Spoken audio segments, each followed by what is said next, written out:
अऊज़ु बिल्लाहि मिनश्शैतानिर्रजीम बिस्मिल्लाहिर्रहमानिर्रहीम अल्लाहुम्मा सल्लि अला मुहम्मदिन व अला आलि मुहम्मदिन व बारिक वसल्लिम।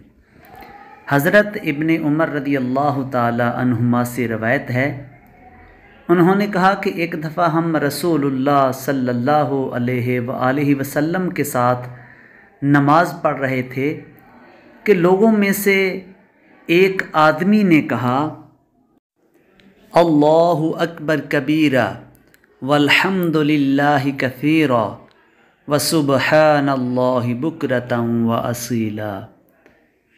तर्जुमा इसका है, अल्लाह सबसे बड़ा है, बहुत बड़ा, और तमाम तारीफ़ अल्लाह ताला के लिए है, बहुत ज़्यादा, और तस्बीह अल्लाह ही के लिए है सुबह शाम। रसूलुल्लाह सल्लल्लाहु अलैहि वसल्लम ने पूछा, फ़लाँ फ़लाँ कलमा कहने वाला कौन है?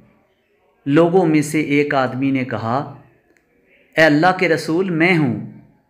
आप सल्लल्लाहु अलैहि वसल्लम ने फरमाया, मुझे इन पर बहुत हैरत हुई, इनके लिए आसमान के दरवाज़े खोल दिए गए। हज़रत इब्ने उमर रदियल्लाहु ताला अन्हुमा ने कहा, मैंने जब से आपसे ये बात सुनी उसके बाद से इन कलमात को कभी तर्क नहीं किया।